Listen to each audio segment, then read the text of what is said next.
Trump, naiwan na nga bang mag-isa mga kapatid sa laban nito ngayon sa Iran? Pag-usapan natin to mga tol. I'm just a young nigga chillin' on it. First time I seen ice was a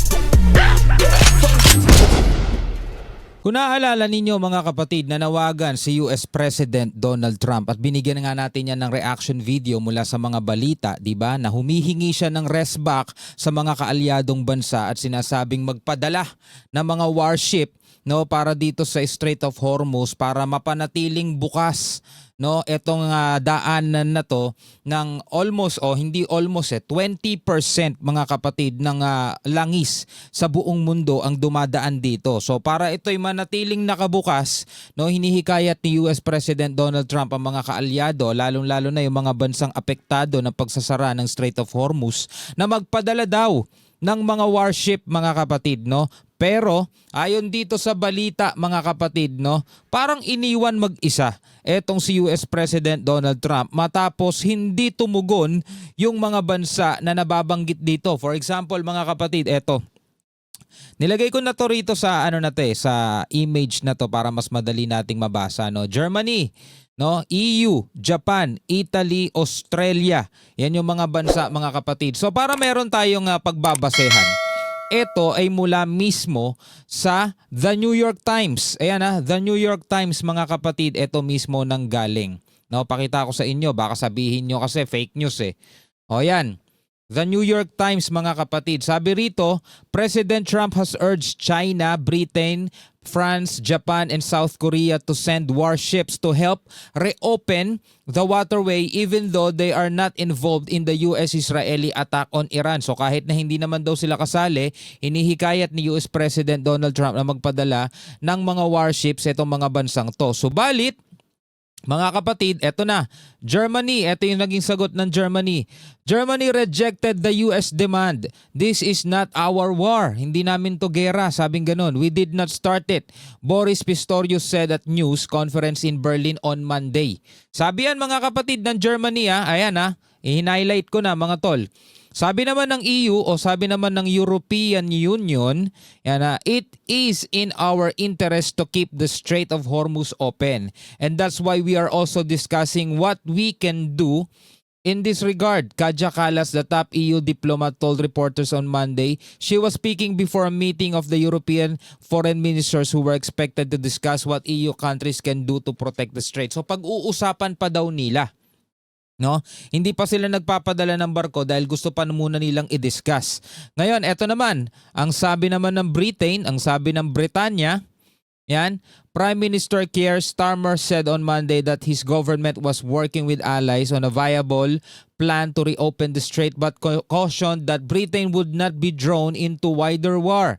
Hindi daw sila pwedeng masali dito sa mas malawak na gera. A day after speaking with Mr. Trump about the strait and the disruptions to global shipping, Mr. Starmer did not say if Britain would send warships to the Gulf, but he urged a swift resolution to the conflict, mga kapatid. So hindi rin sinabi ng Britanya na sila ay magpapadala ng warship dito, no? But he urged a swift resolution to the conflict. Yan ang sabi ng Britain. Ang sabi naman ng Australia, mga tol, Australia does not intend to send ships to the Strait of Hormuz. Catherine King, the transport minister, said on Monday, "We know how incredibly important that is. But that's not something that we've been asked or that we're contributing to." Hindi yun yung gusto nilang gawin, mga tol. Miss King told Australia's national broadcaster. So sabi naman sa Japan, eto may mga kumakalat na balita ngayon na nagpadala na daw ang Japan ng warships. Pero ito ay mula mismo sa The New York Times. Okay? Prime Minister Sanai Takaichi told Parliament on Monday that Japan had no plans. Wala daw silang plano to send warships to the Persian Gulf. Japan pacifist constitution limits military engagement in wars, and a senior Japanese official had previously warned that any decision to deploy warships would face high hurdles Takayuki Kobayashi, policy chief of the ruling Liberal Democratic Party, told the Japanese public broadcaster NHK on Sunday that the country would have to be cautious. Kailangan daw nila maging maingat. The issue may come up during Ms. Takaichi's planned meeting with Mr. Trump in Washington on Thursday. So yan ang pahayag mismo mga kapatid ng Japan ha. So hindi totoo pa yung mga kumakalat ngayon na mga post sa social media na nagpadala na daw ng barkong pandigma itong Japan. Kasi ito ang report na nakalagay sa The New York Times. Well, bahala na lang kayo kung saan nyo gustong maniwala. Kung dito sa The New York Times o doon sa mga nakikita ninyong post ng ibang mga vlogger, okay? Ayon naman sa China, eto China mga tol, wala naman talagang problema to eh. Kung tutuusin mga tol eh. Sila nga yung pinapayagan dumaan doon ng malaya eh, di ba? China, the biggest buyer of Iranian oil, has not responded directly to Mr. Trump's remarks but has previously called for the cessation of hostilities. On Monday, Lin Jian, spokesman for China's foreign ministry, said the two sides were still discussing Mr. Trump's planned visit to Beijing. The spokesman reiterated that China was committed to de-escalating the conflict. So ito na, France has also not responded directly to Mr. Trump's call publicly. President Emmanuel Macron has said that he would be willing to use the French Navy to escort ships but only if conflict is stabilized. Yun nasabi mga tol ha. On Sunday, Mr. Macron wrote on social media that he had spoken with President Masoud Pezeshkian of Iran and told him that Iran needed to ensure freedom of navigation through the Strait of Hormuz and reopen it to shipping. And the last mga kapatid, ito naman ang naging tugon ng South Korea.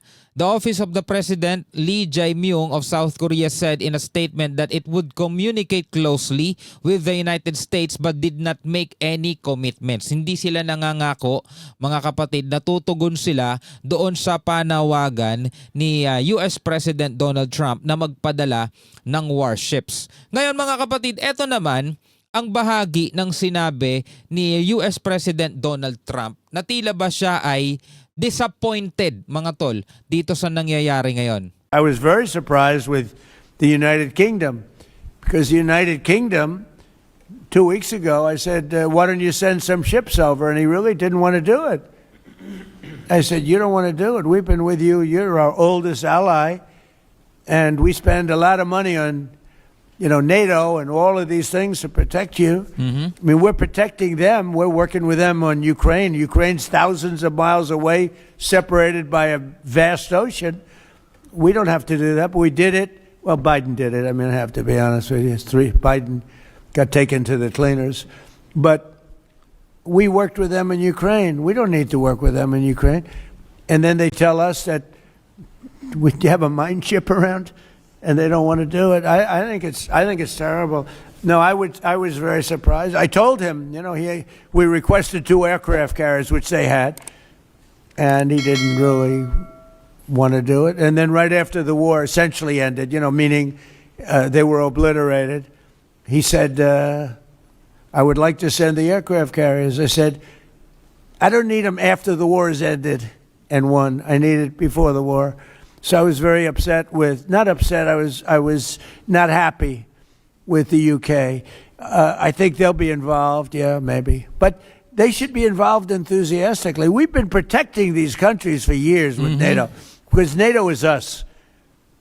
You can ask Putin. Putin fears us. He has no fear of Europe whatsoever.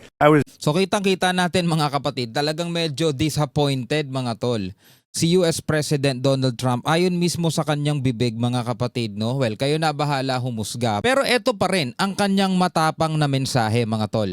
We don't need anybody. We're the strongest nation in the world. We have the strongest military by far in the world. We don't need them. So hindi niya daw kailangan mga kapatid ang kahit na sino dahil ang Amerika pa rin daw ang pinakamalakas na military sa buong mundo. Anyway, anong masasabi niyo dyan mga tol? Pwede kayong magbigay ng komentaryo sa ibaba.